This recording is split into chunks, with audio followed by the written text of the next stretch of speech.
Started in car audio in 1994. I was in my teens, didn't know what I was gonna do for the rest of my life. Firstborn, American citizen. My mom came to this country with 3 kids, no dad. Couldn't figure out what I wanted to do. When I was in my late teens, my brother inspired me to be a car audio guy.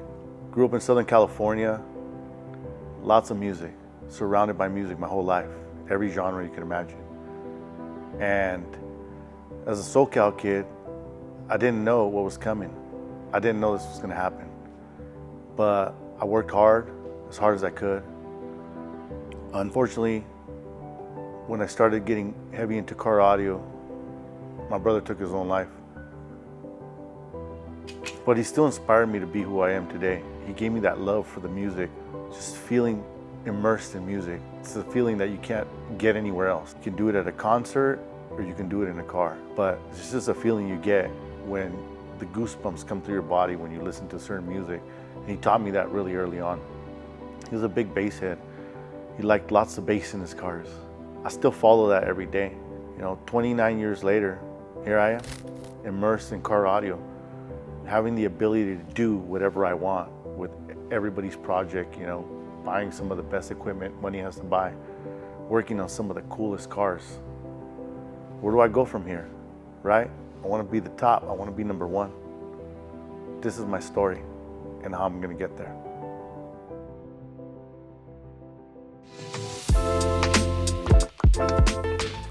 How's it going, everyone? My name is Jaime Palafox, and I am the owner of AgouraAutosounds here in Agoura Hills, California. I've been in the mobile electronics industry for 29 years this year. It's what I've always done. This is what I was doing while I was putting myself through college, where I got my degree. Mobile electronics helped pay for that. Thank you.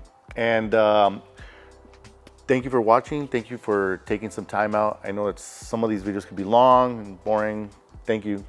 I apologize if it's lengthy, but my main vehicle entry this year is going to be a vehicle that I purchased for this video. I wanted to make sure that I could showcase all of the work that we do. I want to hit all the categories of the stuff that we do every day. This is how we make money. So I picked a Lexus IS 500. Bought a brand new car. Did a few modifications to the outside of it, and did tons of modifications to the inside of it. And some of them include dash camera, which we do tons of, sound treatment, which also do tons of, car audio, obviously, we did sound in it, and we also did built-in radar detector. So great systems. Some of the components we chose for our radar system, we chose Redenzo and AL Priority.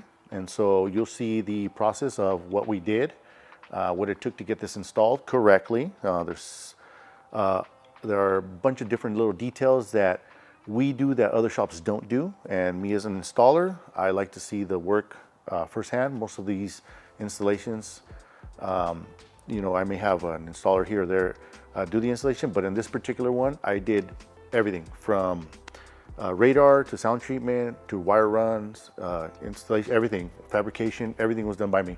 Nobody touched the vehicle but me. So I wanted to make sure I follow the rules. Some of the rules are that you want to make sure that you're the one doing the actual installation. The components we chose for the audio were mainly given to us by JL Audio. And so we're doing a set of 3-way C7 in the front stage.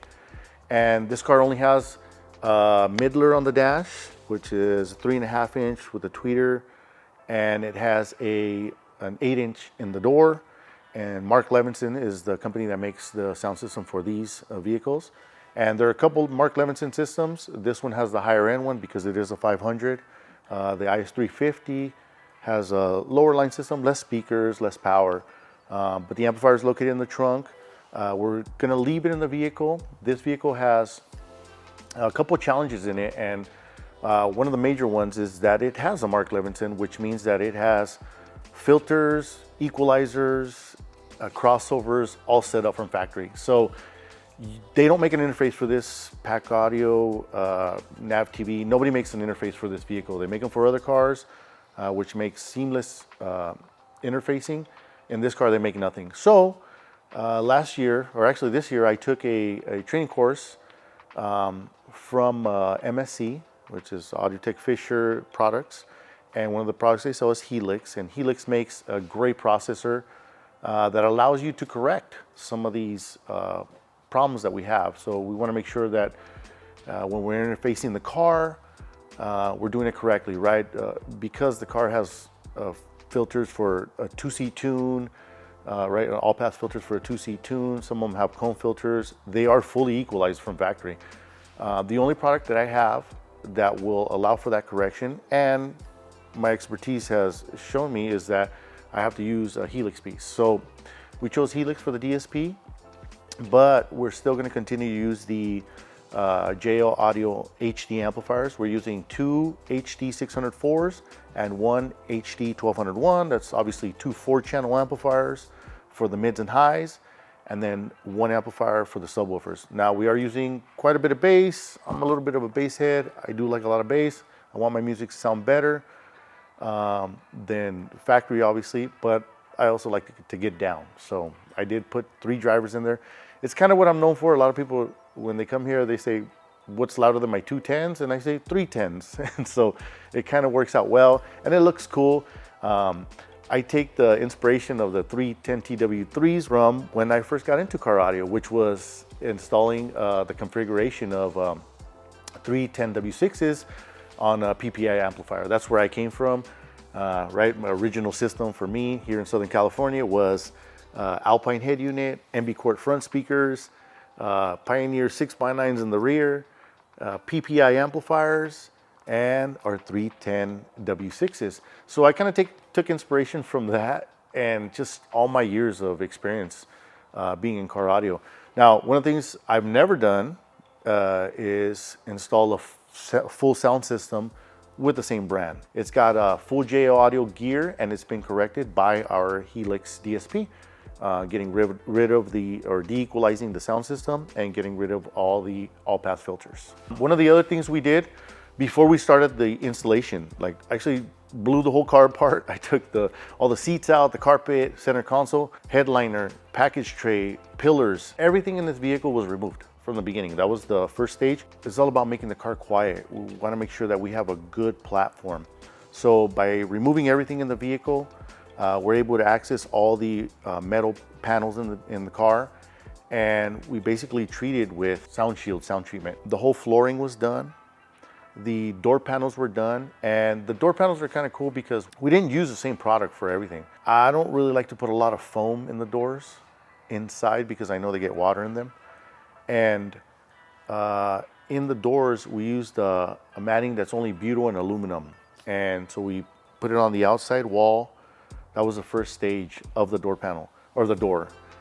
And on top of that, we use the black hole tiles, and those are installed in a checkerboard pattern.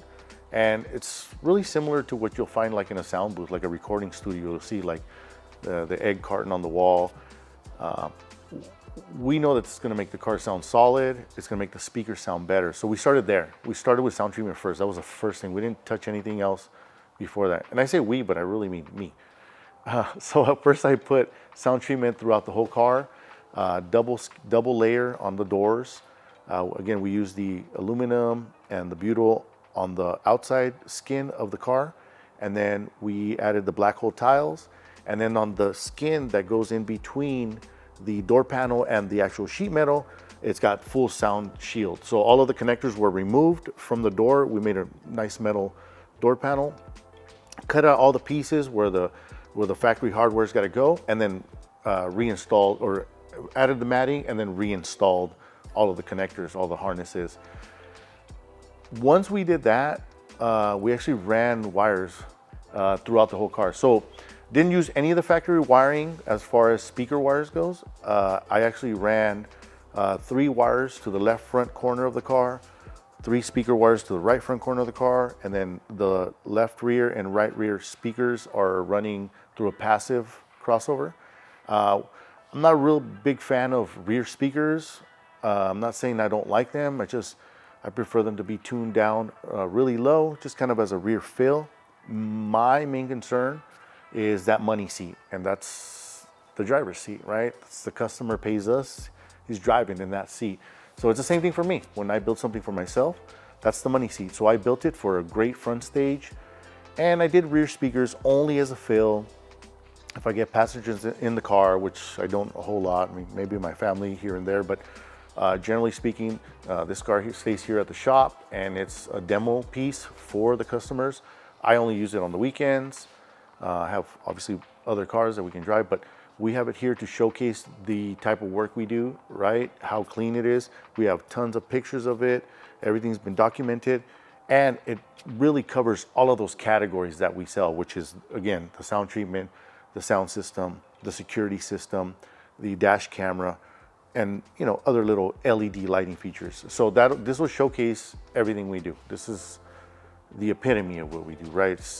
It's a perfect example of how a customer can come in and take a look at everything, how it's going to be done in their vehicle. So I hit this car with everything I had. Like I picked, I think it took me 2 or 3 months to gather all the equipment up. I want to make sure I chose all the right equipment.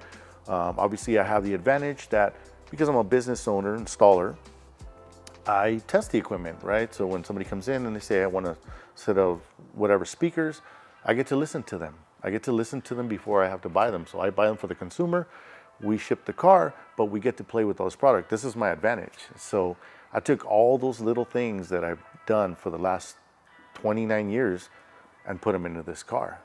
So you're gonna get a view of every single detail that was done to this car. This is the way we do it here at the shop.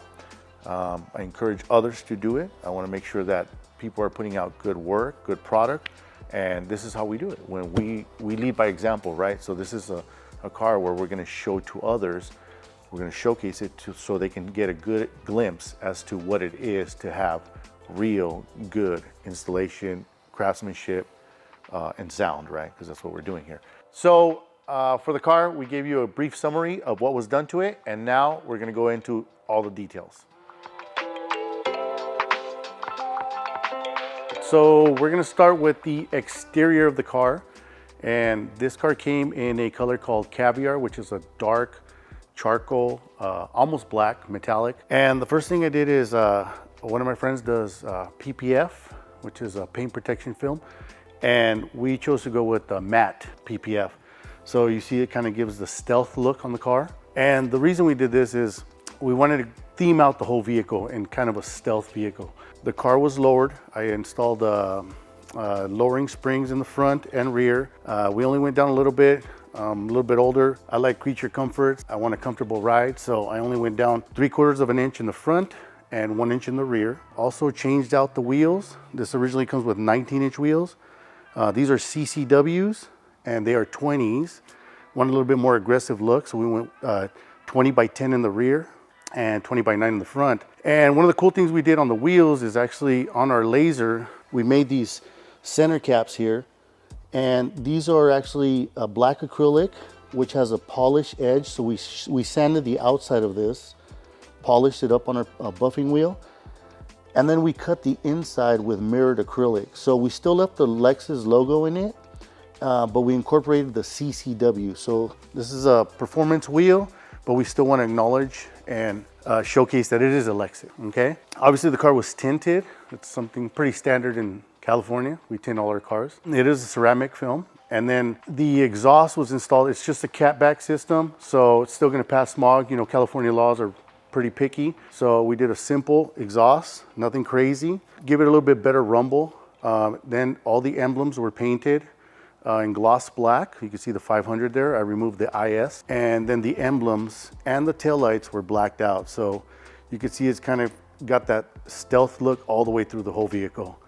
And then on top of that, we did a blackout plate. So on the blackout plate, we have remote control. Looks just like this. And basically when I press the button, blacks it out and then turns it back on. We also built, this is for the center console. It has the exact same remote control, but it's on here. So you can see it blacks out, turns it off. We added the conductor, an epicenter, and then a little LED light here that's gonna tell us when the light is blacked out. We made a little silver trim. This was made out of 1/8 inch acrylic. and it just drops inside the center console. That way it looks pretty stealthy inside. So on the front of the vehicle, we still wanted to keep it pretty stealth, and we did install a radar detector. This is a Redenzo full kit, and the actual radar is installed here in this under the bumper area. I drilled 2 holes there, made threaded inserts, and bolted that radar to the actual bumper. Still behind the grill, it's hard to see, but it gives you full access to everything. The bumper had to be removed. So in that process, what we did is we ran all the cabling through right next to factory lines. And then on top of that, we did add the AL priority system, which is a parking sensor. And these were installed behind infrared plastic, and we built 3 little pods. You can see 1, 2, 3 there. And that houses all of the sensors for the laser. And we try to make it look as stealth as possible, so you don't notice that they're on the car, but they're still fully functional. These were built pretty simple. We actually just took a cutout on the laser first. We make a template that kind of blends to the car, and then we stack fab a bunch of pieces of acrylic together, and then I'll usually body fill the outside if they're not perfect, and then paint them in a satin black. And then the last layer that gets added to it is the IR plastic, which is in front of those sensors there. So in the front of the vehicle, inside the engine compartment, we actually ran 0 gauge power wire. It's oxygen-free copper. We don't use any other type of material for wiring. And we did TechFlex heat shrink on the 0 gauge and made a mounting spot that uses factory hardware to house our aftermarket fuse holder. And that should make sure it's safe from here to the back. We want to make sure if we ever have a short or pinched wire or anything, that it does blow the fuse. So that was mounted here in the engine compartment. On either side of the car, we have 2 grommets that actually go into the cabin area, and those were used to run the power wire on one side and the radar detector wires on the driver's side. On the rear of the car, we still want to make it look stealthy. Again, we didn't want to show our sensors here. So behind this plastic bumper cover is the Redenzo radar detector. It's also threaded inserted into the rear bumper. It's an aluminum bumper. Drilled a couple holes, installed a couple inserts, and that was fastened to the actual bumper itself. And it's behind the panel, and it is able to see through the plastic, so it worked totally perfect. However, the laser detectors are not able to see through that much plastic, but they are able to see through that same IR plastic. Here what we did is we actually mimicked some of the body lines on the car. So this car has a lot of hard lines in it, one of them being this tail light line. And all we did is follow it through, make little mounts, again with acrylic, stacked acrylic, body filler, and then the last layer with the IR plastic. One of the other things that was changed in the vehicle is that in the US, the IS does not have power mirrors like motorized closed mirrors. And I always liked that option. I thought this car should have it because it is a luxury car. And I ordered the parts from a Japanese type of eBay, because in Japan, all of these vehicles have power mirrors. Therefore, I ordered the parts. Online, we found a switch that actually had that mirror control on there. And here you can see them working, fully functional. All I did was disassemble the factory mirrors from a Japanese version and install the guts into my mirrors. So that way I still kept my exterior portion of the mirror, and all the internals are from a Japanese version. All right, so on the doors, again, we did do the sound shield as this layer here. It's got the foam, the butyl, and the aluminum. And then the outside skin was done in regular butyl aluminum. And then we also added the black hole tiles on the outside skin. And that gives us like a super solid platform. I left the door panels off so you can see here. These adapters were made out of ABS plastic. It's a thin layer of 1/8 inch. And I used that so I could use the original hardware to mount it. So I'm not making any extra holes. This did have a 7.7 inch factory mid base. We went to a 6.5. This is a JO Audio C7 6.5. And these layers here are stacked out to the exact same distance as the factory speaker. Therefore, making sure that all of the sound is traveling through the grill and not getting trapped in the door panel. One of the other things we're adding here on the actual door panel will be a foam ring, also made by Sound Shield, and that'll keep all the sound going right through that grill. So one of the other things that were done after we ran new wires through the car, all of them are labeled. So for example, this is a right front tweeter. It's obviously our oxygen-free copper wiring. And then we add these quick disconnects to each portion. So every speaker has a quick disconnect. Just makes it super serviceable. If we want to take this apart, we just remove our stuff. The 3.5-inch speakers that are on the dashboard, it's a very flat platform, but it's a good starting point. So we don't really have to build anything for it. The only thing is we did laser cut. We copied the original speaker, laser cut a hole inside of it to fit the C7 mid-range. And that's a 3.5-inch mid.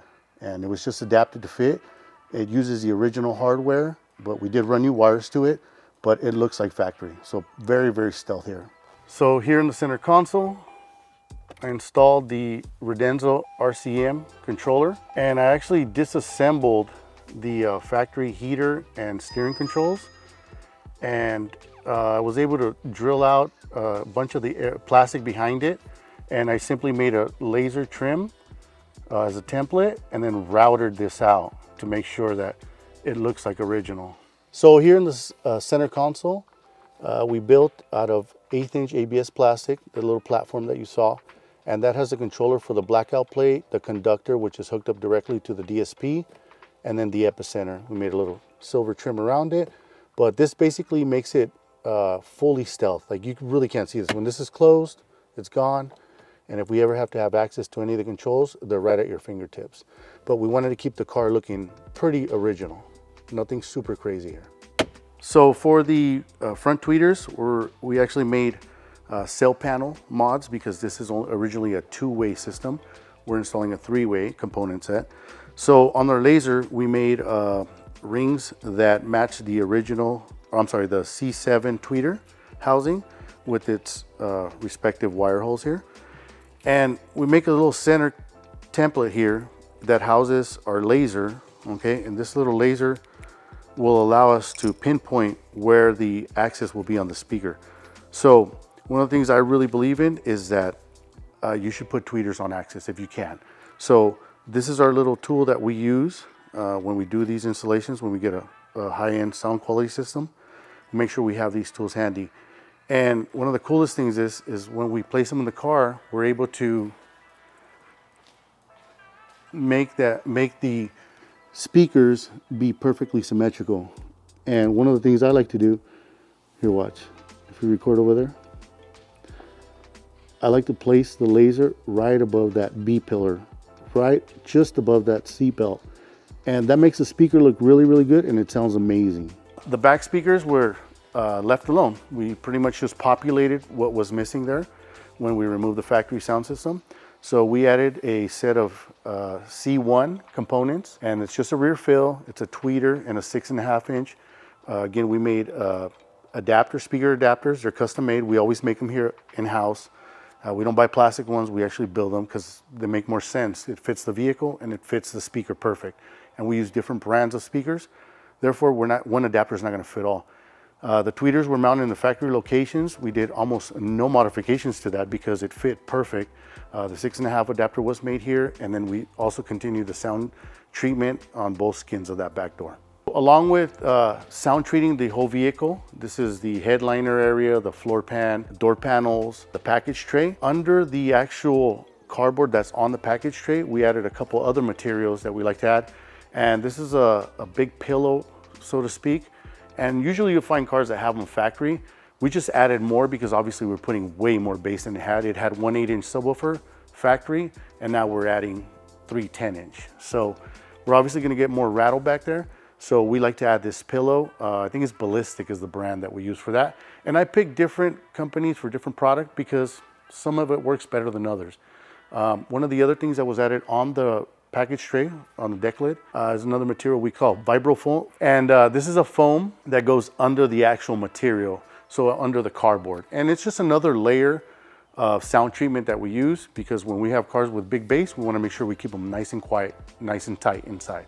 So starting in the trunk area, we want to keep it semi-stealth. One of the things we did is we built a custom enclosure, and this custom enclosure was built in-house just like every other enclosure we do here. There's no prefabricated boxes unless they're JL stealth boxes or something, but 99% of the enclosures are built in-house. I build all of them, and I do that because I think they fit better. So I'm building an enclosure that's going to fit the car, it's going to fit the build, right? It's going to fit the subwoofers that we're using, whatever it may be, 10s, 12s, 8s, whatever it is, and it's also going to fit the car. The reason I like to do that is because I can pretty much pressure fit this enclosure in this car with very little hardware. This actually only has two brackets mounted on the back, and those are threaded inserted into the vehicle. Nothing was drilled outside of the car, everything's drilled inside. So these are the only 6 holes that were made. That's 4 for the amp rack and 2 for the enclosure. But it fits so snug that even without the brackets mounted, it's actually really hard to get out. The enclosure itself is a couple different portions of it. It's got a ported area. It's got the entire enclosure, which is about 3.3 cubic feet. And the subwoofers themselves are roughly about 0.6 net area. This is the exact dimensions that we need. And fortunately, I'm really good at geometry and math. So I spent a little bit of time doing the calculations on this. And that port was designed, it's 21 square inches, about 26 3/4 inch long. So we don't get any port noise, as they call it.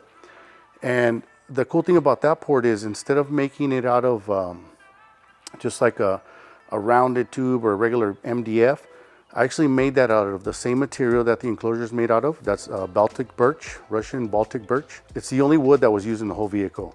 Everything else is plastic, but the enclosure itself, we do like the sound of wood. I think it sounds better and it fits this build.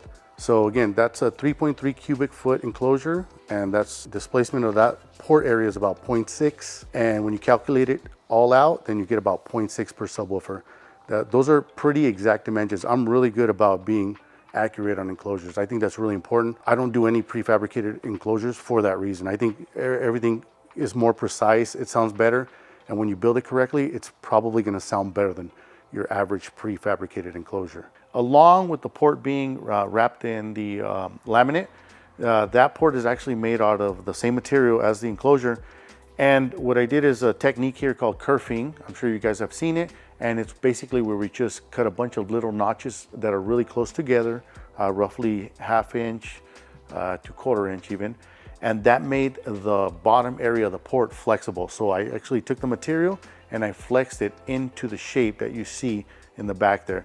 And that's why I showcased it. I wanted to show just another technique that we do here at the shop when we need to. And it gives that wow factor. Instead of just having a regular standard port like everyone does, I want to do something different, something out of the box. So the front of the enclosure is made from 1 inch of acrylic, and it's actually fastened every 2.5 inches all the way around. And then the 2 bottom braces that are in the area where the subwoofers are firing, those are actually 1/4 flushed bolts with lock nuts on the back side of that. So it just gives it like a little bit more strength in the build. Now the cool thing about this box is if I remove that acrylic, it gives me full access to the subwoofer, right? Because obviously you can't remove those subwoofers without disassembling the enclosure. So the bottom section of that enclosure where the subwoofers are mounted is held on by 8 1/4 bolts. They go all the way around the enclosure. The back side of them has T-locks. So this whole box can be disassembled in probably about 10-15 minutes. It's really easy to remove, besides the fact that it's pressure fit in the car and it's heavy, right? Other than that, it's fully disassemblable, and we can have full serviceability. In case one of our subwoofers blow, it won't happen, but if it were to happen, it's very easy to service it. Even the speaker wire on the back side of the enclosure and inside of the enclosure is covered with TechFlex and heat shrink. So we want to make sure we had a uniform wiring installation on all 3 of the drivers. And I'm basically doing this build so people can see the internals of the build. Most of the time, you get a speaker box, you throw in the trunk, it's got some carpet on it, and it works, but people like to see the internals, like what they paid for. And I think this is a cool way to showcase both the insides, the inner workings of the enclosure type in this case, because it's a ported enclosure, which is downfiring, and then also showcase the internals of the amplifiers and the other electronics. Like in this one, for example, we did the epicenter, the Helix DSP, the power distribution block and all three amplifiers, the lids were removed from them, and they're still covered. They're still under plexiglass, so they won't get damaged. But it's really showing some of the pieces inside the amplifiers that most people don't get to see. During this process, the amplifier covers were removed, and I noticed that there was a little bit of overspray on each one of the heat sinks. So these heat sinks here weren't fully painted. So I masked off the amplifier and I painted these little edges, and I have a paint made by SEM paint, which is what we use, and that's a satin finish, and it really makes it look like a seamless paint job here. I just think these amplifiers are beautiful. They sound great. They look amazing, and they have these cool little plaques that are inside the amplifier that nobody ever gets to see. So this is one of the opportunities that you'll get to see the internals of a fully working sound system. No wood was used here, so this amp rack that you see down here is made out of expanded PVC, and just like the inside of the enclosure, it was laminated on the inside with the Formica style covering, and I use this just so it blends with the vehicle. So in all of the builds I do, I want to make sure that the same DNA is carried out throughout the whole vehicle. And the inside of this car is fully black interior, and then it has the white seats. So I figured this would be an awesome opportunity to put a white accent in a dark black trunk. So we still followed all the factory lines in here, but obviously we put heavier equipment in here, and now it's got a white backing, which is really gonna complement the interior of the car. So the trunk has got that tuxedo style, black and white, and so does the inside. So I think it complements it really, really well. On top of that, I went with a warm white LED. So I didn't want to do super bright. I figured this looks a little classier, and it really blends in with some of the factory lighting that's in the car, because it's, after all, this is a luxury car. And just this lighting gives you like a little bit of different ambiance that you get. White LEDs a little bit bright. There's nothing wrong with them. I just think for this build, I think this fit it really, really well. Again, all of the wiring in the car was wrapped in Tech Flex. Anything related to audio was wrapped in Tech Flex. If it had Tessa candy cane style wrap, then that was a radar detector or radar system wiring. But all of the audio portion wiring of this build was wrapped in Tech Flex, so I can identify a wire just by seeing what kind of covering it had. Plus it looks really cool. It looks nice and neat, and if anybody ever takes this apart, they're gonna see that whoever built this actually cared about the build and was trying to build something really, really cool. The amplifiers were mounted inside the amp rack with that laminate, but I spaced up a layer about 5/8 tall, and I wanted to show some of the inner workings, which includes wiring. So all the wiring in here was mounted to a piece of acrylic, 1/4 inch acrylic, and this 1/4 inch acrylic has holes inside of it, which is a spot for every single wire. So here you can see the amp rack or the amplifiers with all of the wires going through their dedicated holes. So the 4-gauge wires, the remote wire, the RCAs, everything's super uniform. The actual speaker wires on here all have ferrule connectors on the end of them, as well as the power and ground. I want to make sure everything's nice and uniform. The wiring we used was blue and gray. It just happened to be the colors we ended up with. And I decided to use blue ferrules on the speaker terminals just to kind of complement that. Everything is matching in here. There's a lot of hours just in this portion of the build. And I figured if I'm going to do a build like this, and I'm only going to show a couple different portions of it, I want to make sure it shines. So all the electronics have had, of course, the cases removed, and now you're going to be able to see the interior workings of all of the audio system of this. So something nobody gets to see, but it's really cool to see it. The acrylic under the amplifier under the amplifiers or the amp rack was actually lit up with the same warm LEDs, and there you can see little trims that we made around the amplifiers, and all the holes that were made for the wiring actually light up, because that's the way acrylic works. The LED lights are going to be exposed on the places where it's cut. So wherever you see an edge or you made a line, then you're going to see that LED is shining through there. And it's just another way for us to show like cool wiring. It gives it that super classy, fancy look. And it lets the customer know that they're getting their money's worth, right? It's not some wiring that's hidden behind a panel.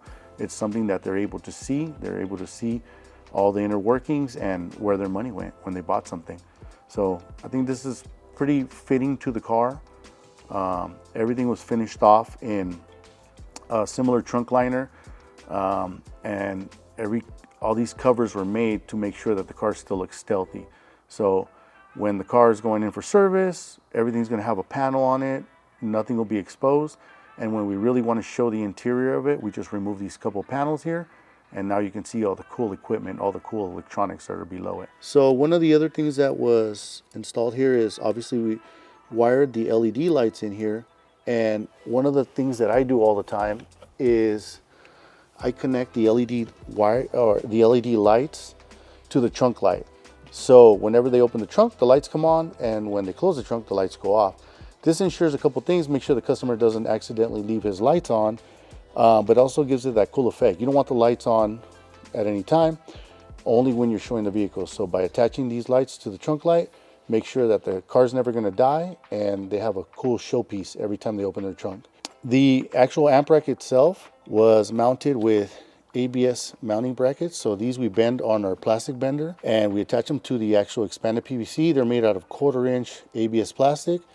This allows us to manipulate the plastic any way we want. These threaded inserts were drilled right into the subframe of the car. They never go to the outside of the car, they're only on the inside. And this makes it fully serviceable. By removing these 4 bolts, all these Molex connectors that are connected to it, I can remove this amp rack in less than 10 minutes. And it makes it super serviceable. If it ever has to go back to the dealership, all of the wires are going to be factory wiring in here. So because we ran our own stuff, we're not really interfering with any of the factory equipment. All the factory speaker wires are still there.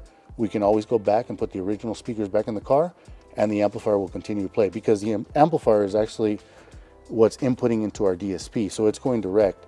The way it was done is I actually ran 9 conductor wiring and 11 conductor wiring, and I was able to tag most of the signals that I wanted. So I started with left front tweeter on the dash, right front tweeter. Those are channels 1 and 2 input. And then I went with left front door, right front door are channels 3 and 4. Those are our mid bass inputs. And I only tagged the rear doors because this car has a surround package tray speaker. I don't want a surround. I'm using my own DSP, so I don't need to have any of their processing. I'm going to use all of my processing the way I like it. So I did not use the surround sound speakers. I only used the front tweeters, front doors, rear doors, and then the other 2 signals that I tagged were the center channel. And so I have the signal from the center channel going into our 9 conductor or 11 conductor, and I also tagged the subwoofer. This ensures that I'm going to get full signal. So I'm going to get highs, mids, and lows all from factory, and I'll still continue to have a fader in the car. So I didn't sacrifice anything. In fact, I improved it 110%. Everything that's in here is much better than the factory system. This is the factory Mark Levinson system over here. That's the amplifier that comes from factory. So you can see the sizing of that is much different than our amplifier. So we went from 1 small amplifier to 3 really big amplifiers. One of the other things that were added to this system is to incorporate, or actually to merge, both the audio system and the radar detector. Is instead of adding just the regular speaker that comes with the radar detector, I ran a signal, and this will be connected to my DSP. Therefore, I'll be able to listen to the radar sounds going through the speakers of the car. And this is a really cool DSP, which allows you to change the volume. If you want to make it louder, quieter, this could be manipulated very easily through our DSP software. So one of the other cool features that was added in this build. So this is, again, my entry vehicle for the video. I actually bought this vehicle for this video. I thank you for consideration, and I hope you guys like the build. I love it. I'm super happy with the outcome. I know my customers are going to be super happy. I know that when they come in and see it in person, they'll be really ecstatic about it, just because there's a lot of video online of some of the build pics on this, and people are super excited to see me building something personal for myself. So again, thank you for watching. And now enjoy the rest of the video. One of our recent customers had a BMW M3, and he was sent over to us. He was a referral from another customer that had another M3. We had done some previous audio for him, and so he sent over his friend, and he came in. We met in person, and we sat down, went up to the office, and I kind of started coming up with designs for him, kind of getting a feel for what he was looking for. And it turned out he was building a show car. And so what started off as what I thought would be a maybe $5,000–6,000 sound system, which is a really good sound system, ended up being about $20,000. His dream was to have something that was above and beyond what everybody else has in M3 world, right? So he's got a performance car, and he just wanted to go over the top with the audio system. So we started off, I gave him a few different estimates. I started asking him information as to what his desires were, what he's looking for, right? What type of music he listened to. And I found that he actually listened to like a lot of Spanish music, but he wasn't afraid to spend money on the good product. And so we went with a high-end audio sound system in here. Started off with the JO audio amplifiers and subwoofers, but then we try to integrate a Helix mids and highs for the doors and the underseat subwoofers. And so because we know this car really well, we've done a bunch of them. It's pretty easy to lay out the equipment. We knew the sizing. We've already done them in the past. And one of the trickiest parts in this vehicle is the integration, right? Because this has the RAM module in the car. And so there's only a few products that are really going to perform great in this vehicle. And so we went with Helix, DSP Ultra, and that was our way to integrate with the car. The car sound signal, the signal comes in hot, right? So this car's already got higher voltage than most cars have, and I'm talking about the speaker voltage coming out. You've probably seen examples where people burn up high to low converters, and that's why they're burning up, because the car has high voltage shooting through the speaker lines.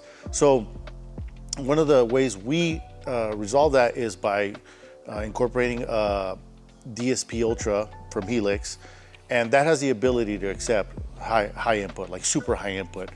And on top of that, we have an amazing DSP with time delay, EQs, and crossovers.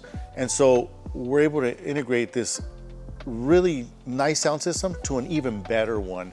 And because we were using JO audio amplifiers, it kind of made sense for us to give him this product. He was looking for a high-end product, something that was brand recognizable, which was the JO audio stuff. And I had let him listen to my own vehicle, which has 3 10-inch subwoofers, and he loved it. He said, hey, this is what I want, and I think it's cool that it's 3. I said, you know, 3 is kind of my thing. I've been doing it since JO Audio came in with the 10W6 back in the 90s. That's one of my first good sound systems. And so I kind of stuck with the 3 subwoofer combination. And so I told him, hey, it'd be really cool if we integrate these 3 subwoofers. But I see your car has a couple like fancy angles on it, and I thought it would be cool if we did like a diamond pattern. I'm not talking about a diamond like a baseball diamond.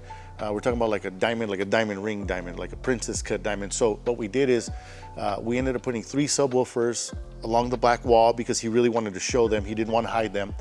And in that build, we pressed the grills the shape of the diamond. And so there's 3 diamonds in the 3 subwoofers, and he loved it. He thought it was a really creative. I did run it past him before we did the build, and then when he saw it in person, he was blown away. We trimmed it out with acrylic trims and LED lights, pressed the grills, and we made a little bit of backlighting. We put what they call chase lights, Arduino lights, so they do different patterns. You can change any color. We bought them from Heist, which has a cool app where you can connect it to your phone and you can make the pattern. You can make your own pattern. You can use preset patterns for it. He loves that. He's got a lot of red accents on the car, so we thought putting red lights in the trunk kind of made sense for him. On top of that, he did mention that he listens to Spanish music, and I listen to some Spanish as well. And so we added an epicenter, and I know a lot of people make fun of the epicenter or whatever, but if you've ever used one and you listen to Spanish music, you'll realize like this customer is like a perfect candidate for this, and he loves it. He loves the ability to to restore some of that bass that gets removed from the music when it gets recorded. He's able to put that back in there. Along with that, we did replace, like I said, all the speakers with Helix. And then he had already done a starlit ceiling with Alcantara suede. The car has a lot of Alcantara in it already. So we ordered him Alcantara, like real Alcantara material, and then we covered every single panel in the trunk. In fact, when we were doing the build, it was almost done. We incorporated some of the starlit sky in our patterns in the trunk. He did want it to say M3 and lots of lights, so we did all that for him. And he actually came back like a week later and said, hey, I hate that the trunk lid wasn't covered in Alcantara suede. Can you do that for me? And I said, yeah, absolutely. So he came back. We did it on the house. He's a really good customer. We know he's gonna show our work off. He let us put our logo on the car. He actually requested us to put our shop logo on the car. And so we did it as a good gesture, because that's what we do for our customers, right? We make sure that they're happy. And so this whole sound system was incredible. It plays super loud. It's got awesome staging. I mean, it's just, he didn't have any of this before. And so now, you know, he's got the sound system of his dreams in the car of his dreams. And it was a real simple process. When you come to us, like I said before, we're real transparent. We start from the beginning. We give you 3 different options. If you want to change some things halfway through or whatever during the process, we do that. We accommodate whatever it takes for customers. And this is part of the process. When you come in, you start with an idea, and in the end, you get delivered product better than it is that you were requesting. Okay, so recently we worked on a BMW X5. It was an older model. It had a pretty bass sound system in it. It did not have tweeters from factory. It just had the mids in the doors, a subwoofer under the seat. Very basic system. So what we did is we actually sold the customer a match amplifier. It was an up 10 DSP, so it's a 10 channel amplifier with a built-in DSP. And just based on the customer's budget, we added an Alpine S series amplifier. That's like a 600 watt monoblock. We put them together and we made the customer a really cool amp rack, which is like almost every job we do, right? We might want to make sure that we build an amp rack that's super serviceable, that's removable, right? If we ever want to put it back to original, it's very easy to do. If the customer ever has any problems with the vehicle and wants to take it back to the dealership for service, they really respect that. If you go into the dealership and you got a couple amplifiers shoved under the seat, there's a bunch of spaghetti wiring around it, I don't think they respect it that much. So we try to make it look super professional, even better than factory stuff, or matching to or better than what the original equipment was in the car. And I think in this occasion, it worked out really well for the customer because it's visible. It's under the cargo area. It's out of the way. It looks cool. It shows the customer what he paid for. And a lot of times, like I said, people put an amplifier under a seat. Not to say that's a bad idea, but it doesn't look as clean. It doesn't look as serviceable. It can be done better. And that's how we do every car. We make it better than when it was factory. We want to make sure that the customer gets their money's worth, right? I'm all about a good value. I always make sure it's better than factory. So this is a situation where the customer is able to showcase their stuff. The dealership's not going to give him a hard time if he has to go in for service. And for us, if we ever have to go back in, do a retune, or even remove it from the car, it goes back to original. Super easy, super clean, didn't make any extra holes in the car, use original hardware to mount it. And it just, overall, it's just a clean installation. We try to do that with all of our cars.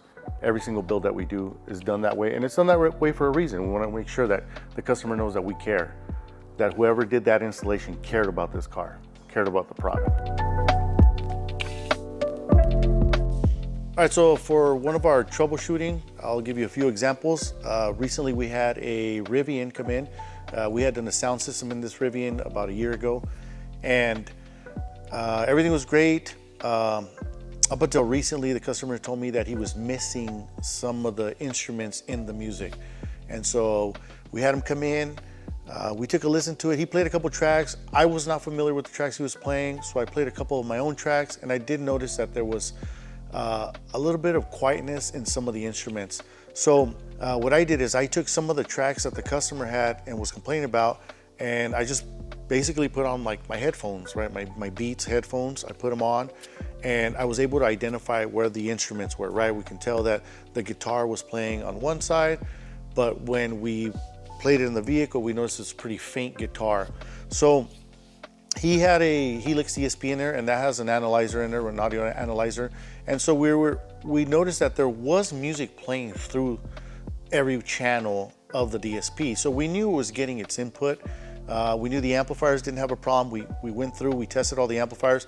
We flipped speaker wires around, flipped RCAs around, and we did notice that everything after the DSP was great. So we knew that it wasn't a problem with the amplifiers. We didn't have a problem with speakers. So we hooked up our scanner, and we noticed that the customer had recently done an update, like a software update for the Rivian itself.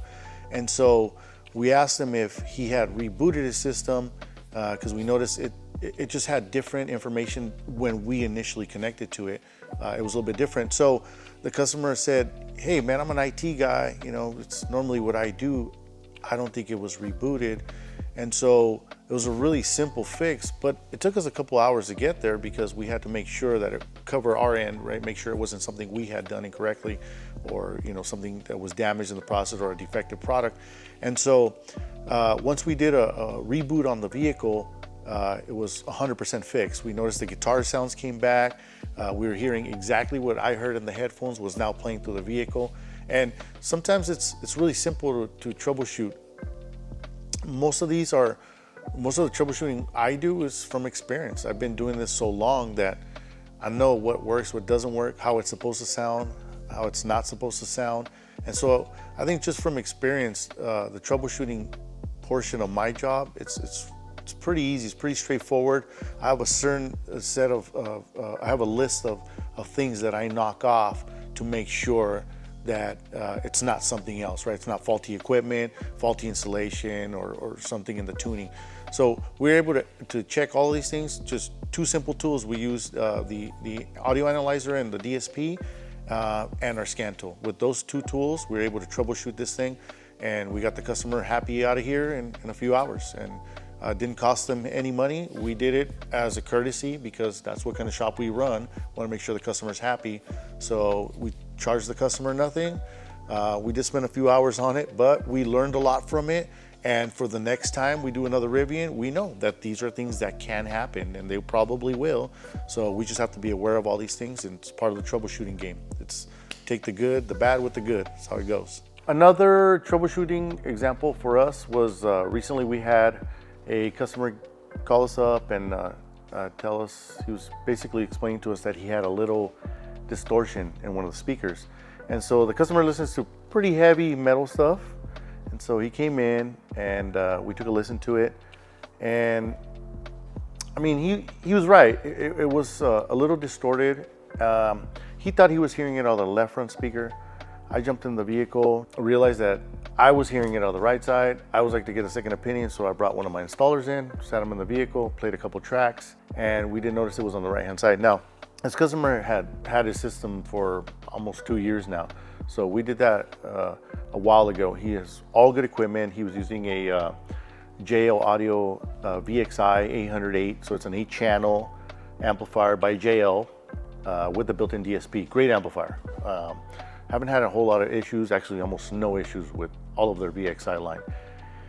And the right front tweeter was making a little crackling sound, a little distorted sound. It was really hard to pinpoint what speaker was doing it because when we did the original installation, we actually converted it into a 3-way system. So from factory, it had a 2-way. We made it a 3-way, installed Morel speakers, the amplifier, and it was really difficult to pinpoint where the issue was because of that. So we went back, we hooked it up to the DSP, and it's a pretty simple process. Troubleshooting is, for me, it's process of elimination, right? So I started muting speakers through the DSP, right through the software in there, and we noticed that it was the right front speaker, or the right front tweeter. And so I made a couple phone calls to my J Audio rep, as well as the interface people, which is Pack Audio. That's the unit we used. It's Amp Pro. It's a unit that, of course, allows for factory head unit to run aftermarket equipment seamlessly. And it works really well. We do tons of them. But in this situation, we weren't sure if it was a bad amplifier, a bad speaker, a bad interface, and so we just do the process of elimination process. And so we start with the tweeters. We swap sides on the tweeters. We basically took the right front tweeter and the left front tweeter, interchanged them, and we noticed that the problem's still on the right side. So we know it's not the tweeter. And when I hook up the DSP, everything looks good. It's playing audio through the speakers. Everything plays. It's just some certain frequencies are distorted. So I call my rep, my J Audio rep, and just kind of ask them for a little bit of information. How's the record on these amplifiers? How's the run? Are they having problems? And he said no. And so we went back with the DSP plugged into our laptop and basically isolated it to that one tweeter. And then it was a simple process. We basically just took, because it was running Toslink, which is fiber optic, from the factory head unit to the Amp Pro, it's direct connection. But out of that, we bought the Toslink adapter, which means it didn't have RCAs between the original equipment and our interface or our amplifier. There were no RCAs. There was only a Toslink cable, so one fiber optic cable. And so it's only Toslink. The way it works is obviously only left and right. There's no front and rear. There's no fading, and it's just stereo sound, which is great. We love that these adapters and interfaces are available. However, this one was having a couple of issues, and we weren't sure how to pinpoint it. So in the DSP, in the software, what I did is I still used, even though it's not using RCAs, I took the signal on the input, right, on the ins and outs, and I flipped them around. So I basically took the left front signal and fed it to the right side, and then the right front signal and fed it to the left side. And that was going to tell me if either my amplifier was bad or my interface was bad. And we noticed that the problem had switched sides, and that tells us that it is before the amplifier, not the amplifier. So we eliminated the amplifier as a problem, and we narrowed down that it was the interface. The signal coming into the amplifier was the problem. Now, originally I thought it was the amplifier. It's just a guess, of course. But we have to knock all those things out before. This is how I do troubleshooting. I'm sure there are a lot of other ways to do it. This is the way I do it, and I want to do it quickly, find the problem, correct it, and get the customer back on the road. And so by doing that, I isolated the problem. I basically was able to pinpoint where it was coming from, and it was actually our Amp Pro piece was giving a little bit of distortion, but it was only noticeable in the tweeter. I'm sure the whole right side was doing it, but I think because the tweeter is so sensitive, it was very noticeable. So pretty easy fix. Replace the Amp Pro piece, played a bunch of tracks, let the customer play his music, his heavy metal stuff back in it, and he's on the road. It sounds great, and we took care of it for him. So one of the things we do here, make sure that customers are happy, even if it's a little bit out of our time, out of our day, to make corrections to faulty equipment or whatever it is, or we make sure that he was happy and send him on his way. Most people know that my biggest love in car audio is fabrication, and I get it. Like it's the flashiest thing, right? It's really hard to show how good something sounds over a picture, right, or Instagram, whatever it is. But it's easier to show design and fabrication and really get a good outcome from it. So one of the things I pride myself is, again, not only being able to fabricate anything, but kind of putting design and fabrication together, right? Because if I've got a round car, I don't want to put square shapes in it. The same thing, if I have a square car, I don't want to put too many round shapes in it. So one of the projects that we worked on, this is my own personal vehicle. I'm into lowriders. I grew up in the neighborhood when I was a kid, and everybody had a lowrider.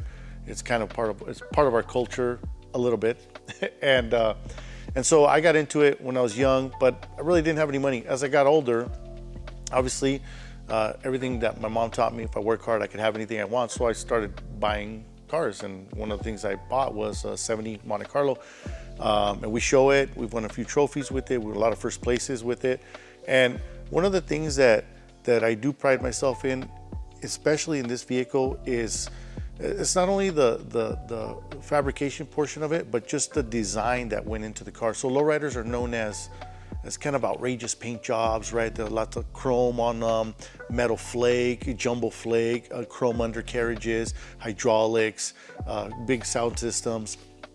And so I have a little bit different take on lowriders. I appreciate all the bright paint jobs, but I personally like more solid colors in my own personal vehicles. And so when I got this car, I didn't want to put a lot of patterns on it, and I wanted to make it timeless, right? That's one of the key words in our industry for system design, interior design, and fabrication. And so, but I still wanted that outrageous kind of concept. And so I took this vehicle. It had 0 sound system in it. Somebody had cut the radio out at one time, but when I got it, it didn't even have any speakers in it. And so I came up with a big design, system design that I wanted. And one of the key features of the installation / fabrication would be that I would make a spinning wheel, right? So the car has 13/7 wire wheels, they're Zenith wire wheels. So in the trunk, I incorporated a spinning wheel. And the way I approached it was really simple. I wanted to make sure that it was serviceable, that I had access to parts, and that it really kept the DNA of the car. So by putting a 5th wheel in the car, obviously it's the same kind of wheel that's on the car itself, incorporating one of those in the trunk, along with the sound system and air ride, I was able to accomplish like a really cool design. And so the simplicity of the spinning wheel was basically just a tray that I welded up together, and it was just made out of angle iron. This was fastened to the actual floor of the car, and the reason being is that we want to make sure that if I do disassemble the vehicle and I put it back, it all goes back into the car. So we use threaded inserts throughout the whole installation. So the bracket that actually holds the spinning wheel is bolted to the car.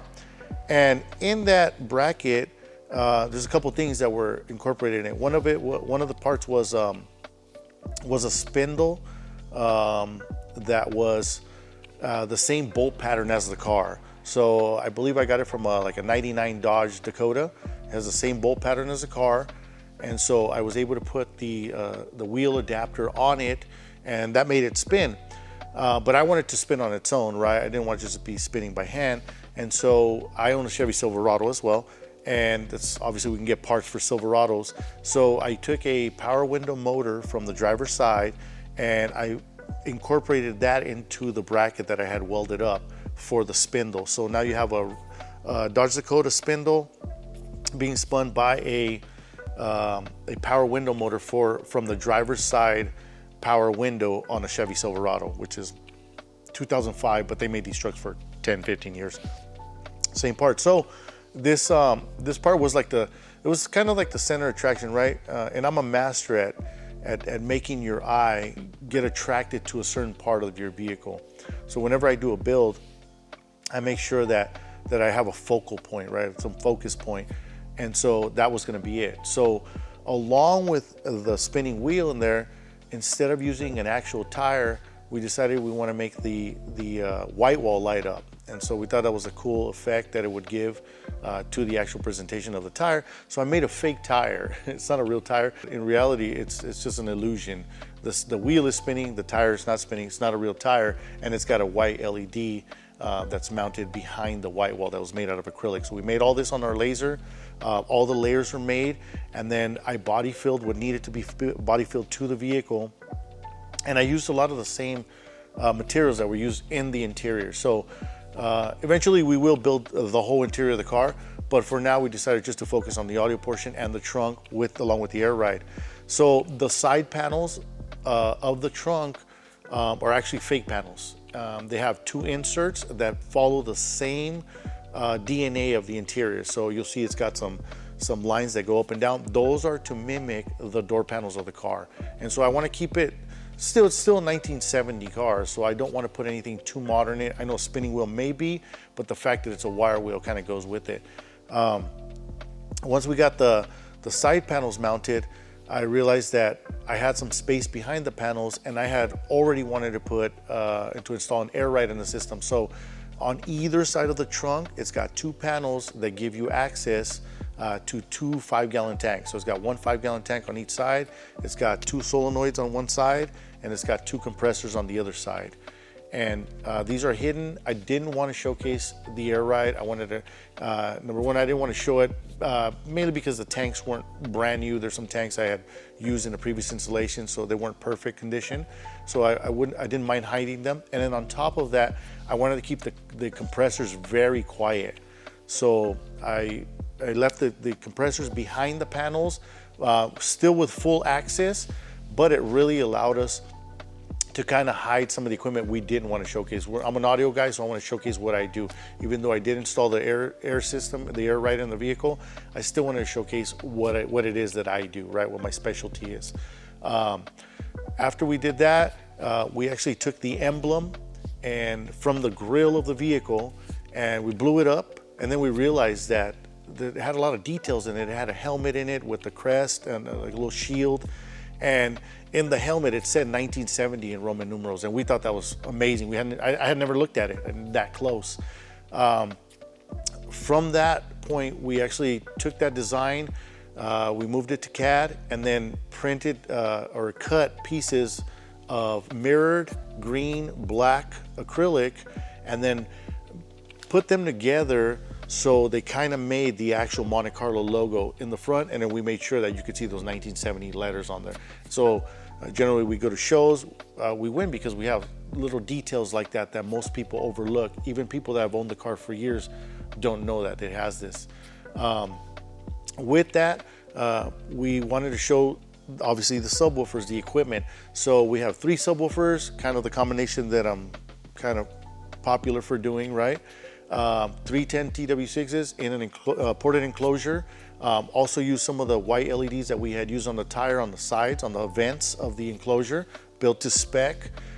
We have 2 1,000 watt Museway amplifiers that were donated to us that run the subwoofers.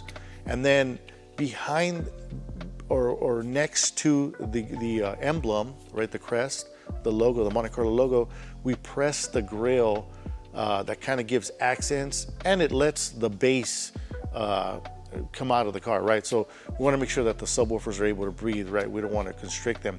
So we made a press grille that's behind our emblem, along with the 2 side panels that hide our air system. And then we had our spinning wheel in the center. And then we also wanted to showcase, because we wanted to show an amplifier that I think is an up and coming amplifier brand.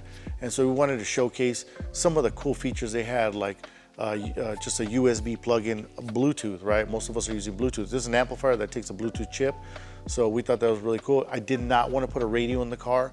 So I actually took the dash bezel, and I filled in with fiberglass and body filler the dash, and then sent out the dashboard to get hydro dipped in the same wood grain to match the steering wheel.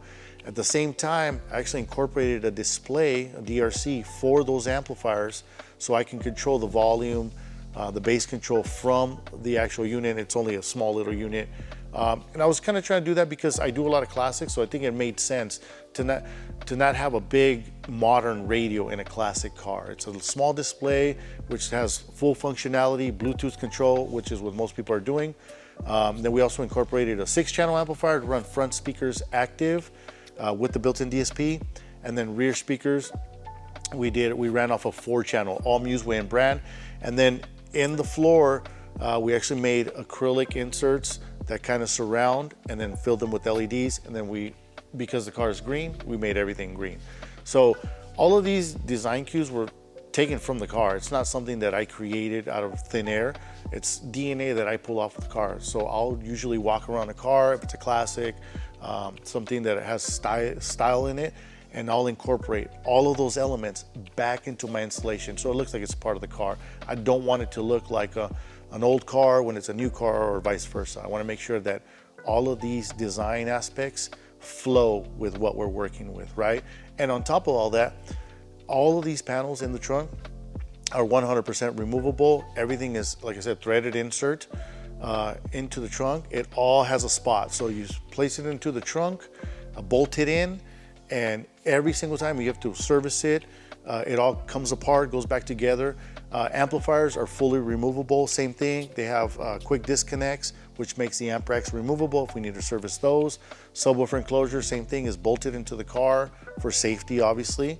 And we want to make sure it doesn't come apart, right?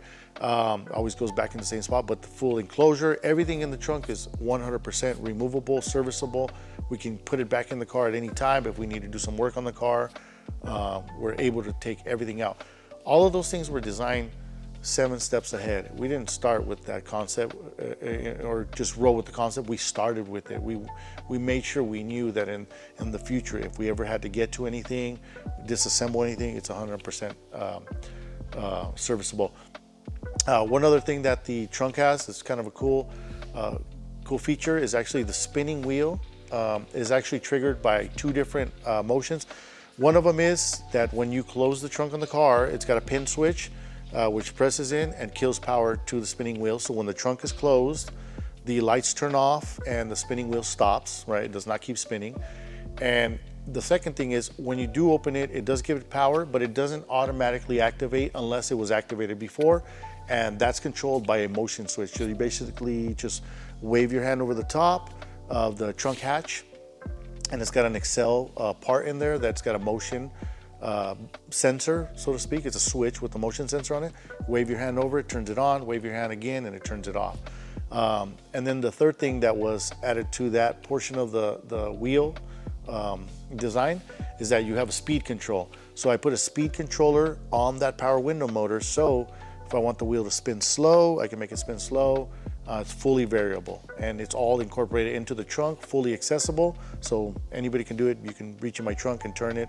I like, when I go to car shows, the kids like to play with it, so I'll let them turn it up and down or turn the wheel on and off. And I think it's a good concept that I installed in this vehicle that flows with it. I'm in lowrider world. There's a lot of crazy paint jobs that I got to compete with, so I've competed with what I'm proficient at, and that's custom fabrication and design. My professional and personal evolution over the last year has changed drastically because the beginning of the year I lost a really good tech that I had. He was my techie guy, really advanced, and he was doing all of our DSP tunings and all the wiring and everything. And even though I know how to do wiring, I've been doing it for 29 years now. I think I really had to make a huge change. I lost him, and it was because of a personal issue, something that where I lost my cool. I really couldn't control my thoughts and my comments, and I wasn't giving enough appreciation to this guy, and so I lost him. And so over the last year, I've been kind of struggling a little bit because I'm more of a fabricator. Even though I've done wiring in the past, I've always done it. I just think the cars are changing, and it was really easy for me to pawn work off on him. And since he left, I had to learn how to relearn how to do all these things. And I think that those go together with me. I've had to grow in the industry, right? Professionally, I had to grow and had to learn more things, take more of the new vehicle platforms and kind of jump right into them. But I also learned that I really have to appreciate the people around me. Sometimes people aren't motivated by money. They're motivated by you giving them, a pat on the back or congratulations, great job. And I wasn't doing that. And so I think I learned like a big lesson there. I really have to appreciate my surroundings, people that surround me that are trying to make me better. And because of that, I am where I am right now. So I'm having to advance a little bit more than I had in the past. Okay, so one of the main things I've done is exactly the DSP tuning, new car integration. So I've taken a couple different courses, but one of the ones that had the most impact was an MSc training I took. Larry Penn offers this for free as long as we can get there. He pays for everything, hotel, food, and they really went deep into modern vehicles. And I think that's like the biggest growth, that's the biggest jump I've had like all year, is really learning how the new cars, if anybody's ever followed some of the builds that I do, everybody knows that I do a lot of classic cars. And we do new cars here at the shop too, but I think I was kind of out of it for a little bit because I had done so many classic cars, and I started getting a rush of new cars where I had to figure out all pass filters, you know, cone filters. Like there's so much time delay in these cars now and equalization, and I had to go back and kind of learn that stuff. And I think that was the training that was the most impactful for me. It really made a difference. I really understood a lot of the new car electronics, and now I'm able to apply them every day, like on my car. I mean, my car's a modern car. I have to integrate into my vehicle because I want a good sound system better than what's factory. And I think that training really helped me grow the most. One of the most motivational things that happened to me in my past was actually making the cover of Mobile Electronics magazine. Now, or within the next year, one of the things that could be most motivational for me would obviously be winning Installer of the Year, right? Because that's what I've been trying for the last 7-8 years. But I think like even going to events like Knowledge Fest, Master Tech, or even taking mobile solutions classes, which actually involve lots of fabrication, which is my love. But I think all the other courses, like anything that Knowledge Fest has to offer is, business owners kind of giving just information to other business owners to help them grow, as well as trainings, whether it be interfacing vehicles or fabrication or clean wiring or nice wire management. I think all of these events that we have that are given to us by Mobile Electronics Magazine, like Knowledge Fest and Master Tech with Brian Schmidt, they really help us grow. And I think I'm going to continue to do that because that's how I've become better over the last 30 years of my career. I think it was only 15 years in when I decided to take some courses, and that really helped me grow. You could see just the type of work I was doing. It really increased. It improved so much, and I get a lot of feedback from other people in our industry that really let me know that. They're like, hey, it was awesome. What did you do to get better? How did you get better? And I let them know that I took trainings that were given to us by our industry, and I continue to do that. As well as other types of trainings, whether it be manufacturers, any of our rep firms that we have. I'm willing to join any of that, and I like that my crew actually comes with me when we do trainings, because I feel like they learn and they get motivated and helps us all grow together. Well, my role in the store is the biggest role. I'm the CEO of the company, but I'm also the fabricator. I'm the system designer. I'm the marketing expert. I'm the manager. And so I think that like what I do is I wear a lot of hats, right? And a lot of people say that. A lot of installers say I wear a lot of hats, but the truth is, in my world, I am the guy that brings the people through the door. I make the phone ring. I started this company from nothing. And I'm really, I like to run a tight ship, right? So they know that we want a clean shop. We want to make sure that we call customers back, that we're doing a very thorough installation on anything we do. We want to make sure we go above and beyond the customer's expectations. And I think they all see a value in that. I think all the employees see that I'm trying to make a good product and deliver good services to our consumers, right? We have a lot of great customers that are super appreciative of our services because we go above and beyond. And even when somebody comes in for something very small, usually, I'll give them, a little bit of incentive to kind of progress and grow bigger on their sound system or fix other things in their car. And I think all of the people that work around me see that, and they see that we're really just trying to improve what we're doing. Like everything that we build, we want to make sure that the customer's excited about it, and they see the excitement in me when we tune a sound system, for example, and the customer sits in the car, and then like even when we first hear it and they get excited, I see everybody surrounds the car, we all listen to it together, we all give our opinion. And I think that that's what makes us good at our job, right? That's what makes us who we are. You know, AgouraAutosounds, we have a great name, and we have it because I've given everything I have to this company, right? And to this industry. Like, I don't want people to badmouth us every time somebody says, oh, I got my stereo installed somewhere and whatever it is, and they did a horrible job. I think that discourages people. I don't want to discourage people. I want people to stay encouraged in building aftermarket sound system. Why? Because factory sound systems don't sound good. 99% of the customers that come through here, have cars that they love, but they can't stand the sound system. And I mean, 2 of them are standing right in front of me right now. But it's true. Like, I think that the excitement that they see in me really gets them excited, gets them pumped up about the next day's work. And they even ask me in the morning, like, hey, what are we doing today? And I think that's what we all need to do. We all need to work somewhere where we're happy working. And I think I try to provide that environment, even though I am kind of picky about keeping the shop clean and everything is organized. I'm a very organized person, making sure our scheduling is correct, that somebody comes in on a certain day or is called to remind them that they have an appointment. But my role in general here at the store is to do everything, to wear all those hats and do, like I said, the installation part, do the troubleshooting, talk to a customer, send out emails, or just give advice even. Sometimes people come here and they don't know which direction they're gonna go. I play all those roles here at the shop, and I don't think there's anybody on this list that does what I do. There's no way. I put in more hours than anybody here, and I do it because I love what I do, and I love to help people. And I think that they know that. They tell me things like they never met anybody like me. It's not like I'm such a cool person. It's just because I want to help, and I think they could see that. And I'll do everything I can to make a situation better than when they came into us. Because obviously they're here for a reason. They're not happy with something, whether it's something's not working or something doesn't sound right, and we're here to help. I'm happy to help, and that's my role. My role in this company is to make sure that everybody does their job, so when the customer comes in, we're able to provide 100% of the service that we offer.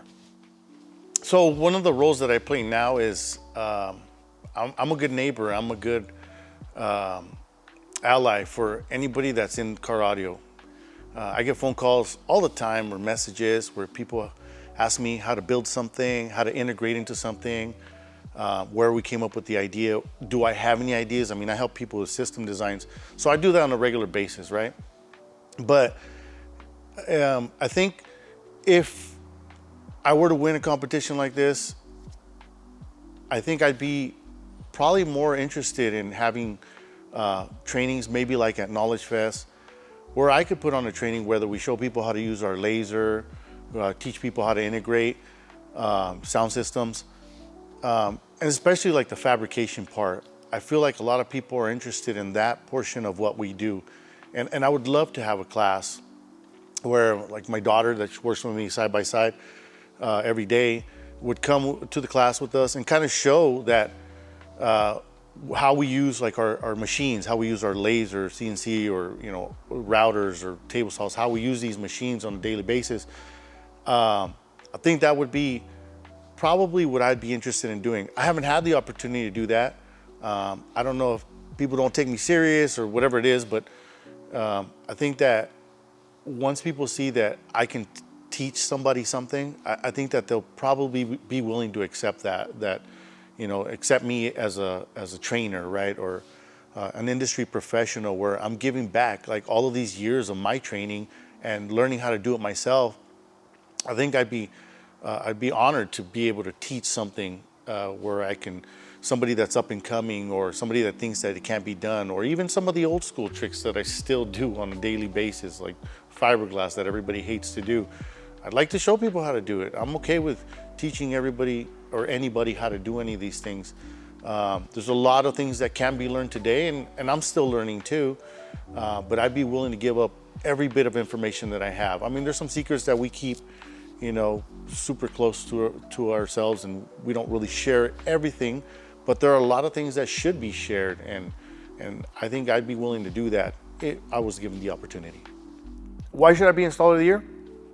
Well, I think I'm a great representation of what that is. See, I started off like all of us. I was a regular installer. I worked at a shop. I started, emptying the trash, sweeping the floors. But I was really fortunate when I first started. I worked with somebody that had a super high skill level. I mean, super good troubleshooter, great installer. He was a fabricator. He's just great around car audio and mobile electronics in general. And one of the cool things is that he took me under his wing and he said, "I'm going to teach you these things." And he actually told me that out of all the people that he had ever trained, like I was the only one that took it and did something with it. And that's what I did here. This is why I should be Installer of the Year. I was an installer. I worked for a shop. Now I have my own shop. This is what my dream was. I wanted to do this. I wanted to have my own place. And when I worked for previous employers in the industry, they always told me that they were happy to see me grow, and they knew one day I would leave and have my own place. And this is my dream. Now, a lot of people that run for Installer of the Year, they're just installers. I don't just do installation.